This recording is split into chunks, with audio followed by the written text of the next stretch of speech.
ठाकरेंच्या शिवसेनेत 2 मर्सिडीज दिल्या की एक पद मिळायचं असा आरोप नीलम गोऱ्हे यांनी केलाय। दिल्लीत मराठी साहित्य संमेलनात बोलताना नीलम गोऱ्हे यांनी हा गंभीर आरोप केला। दरम्यान गोऱ्हे यांच्यावर आता ठाकरे गटाकडून सडकून टीका होते, तर साहित्य महामंडळानं त्वरित माफी मागावी अशी मागणी राऊतांनी केली आहे। शिवसेनेत 2 मर्सिडीज कार दिल्यावर एक पद मिळायचं असा खळबळजनक दावा नीलम गोऱ्हे यांनी केलाय।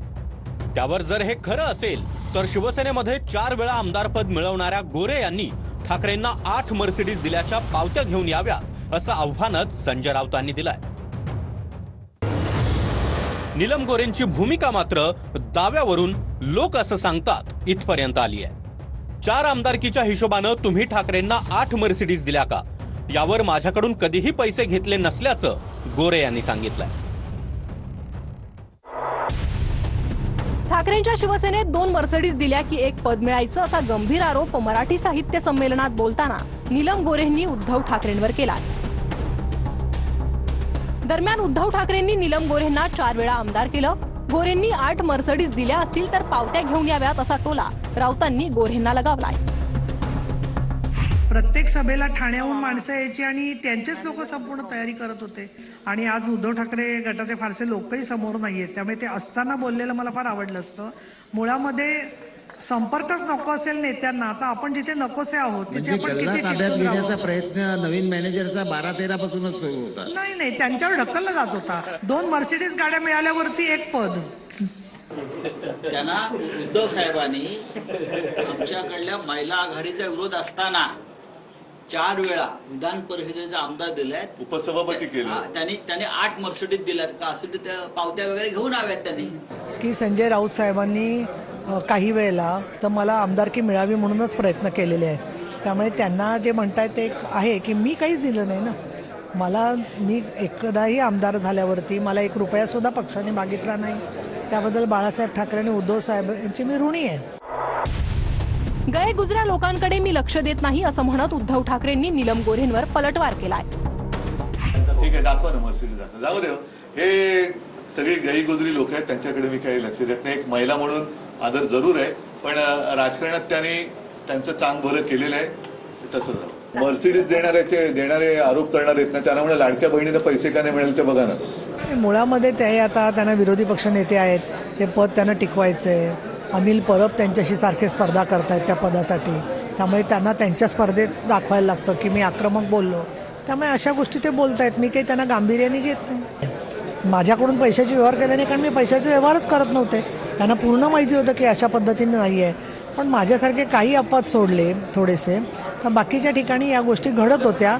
हे आजसुद्धा अनेक ठिकाणचे लोक सांगतात। 13 महिने 13 त्रिकाळ मातोश्रीवर पडी कसणाऱ्या नीलम गोऱ्हे यांना हा आर्थिक व्यवहार जास्त चांगला माहीत असेल।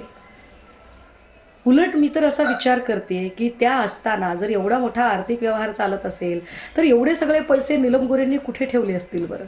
त्यांची विदेशात पण काही खाती असतीलच ना, कारण नीलम गोऱ्हे म्हटलं की मला काही पुस्तकं किंवा त्यांची गाजलेली सभा, एखादं गाजलेलं आंदोलन असं काहीच आठवत नाही। मला नीलम गोऱ्हे म्हटलं की छान छान लफेदार पदराच्या साड्या, हिऱ्या मोत्यांचे नेकलेस, त्याच्यावर मॅचिंग कानातली डुलं, हातात हिऱ्या मोत्यांच्या बांगड्या, हा सगळा अवतार मला नीलम गोऱ्हे म्हटल्यावर आठवतो। त्या नीलम गोऱ्हेंना या सगळ्या आर्थिक व्यवहाराबद्दल जास्त चांगलं माहिती असेल। जे तुम्ही आरोप केले ते माफी मागा, कारण फक्त त्या व्यासपीठावर ना कोणाला तरी खुश करण्यासाठी ही जर वक्तव्य असतील तर तुझ्यासारख्या बाईला तर आम्ही सोडणारच नाही। नीलम गोऱ्हे नावात गोरे, पण सगळी करणी मात्र काळे। तासन तास त्या बंगल्यात बसलेल्या असायच्या, भेटायच्या उद्धवजींना, ह्याची चुगली लाव त्याची। अगदी तुम्हाला आज सांगते, आशा मामेडीला विचारा चुगल्या लावणारी कोण बाई, बरोबर नाव सांगेल।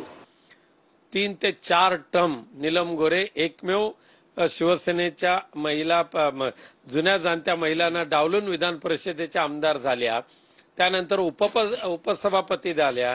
नीलम गोऱ्हे, माझं आव्हान आहे तुम्हाला की तुम्ही तुमच्या आई वडिलांची शपथ घेऊन सांगा की तुम्ही किती मर्सिडीज गाड्या दिल्या। मी म्हटल्याप्रमाणे की संयोजक म्हणून आमच्या खूप मर्यादा असतात। हे कार्यक्रम सगळे महामंडळ ठरवतं। आमची एक साधी भावना अशी आहे की या व्यासपीठाचा राजकीय कारणांसाठी वापर केला जाऊ नये। तुम्ही महाराष्ट्राच्या भवितव्याबद्दल बोला, तुम्हाला टीका टिप्पणी आणि आरोप करण्यासाठी बाहेर व्यासपीठं उपलब्ध असतात. हे एक 147 वर्षांची परंपरा असणारं व्यासपीठ आहे. आम्ही जरी संयोजक असलो, सगळे कार्यक्रम महामंडळ ठरवतं, पण अशा प्रकारे व्यक्तिगत आरोप या व्यासपीठावर टाळले पाहिजे आणि ते चुकीचे आहेत असं आमचं मत आहे. काही टिनपाट निमंत्रकांनी साहित्य संमेलनाच्या व्यासपीठाचा सरळ राजकीय गैरवापर केलाय. तसंच आपल्या राजकीय विरोधकांवर आरोप केले त्याची जबाबदारी साहित्य महामंडळ घेणार आहे काय? असे घडलो आम्ही या परिसंवादात नीलम गोऱ्हे यांनी उद्धव ठाकरेंबाबत आक्षेपार्ह विधानं केली. साहित्य संमेलन हे अशा राजकीय चिखलफेकीसाठी निर्माण केलंय काय आणि सध्याच्या साहित्य महामंडळाची त्यास मान्यता आहे काय? नसेल तर साहित्य महामंडळानं त्वरित माफी मागावी. नीलम गोऱ्हेंनी साहित्य संमेलनाच्या मंचावरून बाहेर पडताच तालकटोरा मैदानाबाहेर पत्रकारांना सांगितलं की मी महामंडळाच्या सदस्यांना 50 लाख रुपये देऊन या कार्यक्रमात सहभागी झाले आणि उषा तांबे यांना त्याआधी एक मर्सिडीज गाडी भेट देऊन या कार्यक्रमाचं आयोजन करायला लावलं. हे खरं की खोटं माहीत नाही, पण महामंडळाच्या प्रतिष्ठेला त्यामुळे धक्का बसलाय. साहित्य महामंडळ विकलं गेलं आहे अशी चर्चा लोकांत होणं हे चित्र चिंताजनक आहे.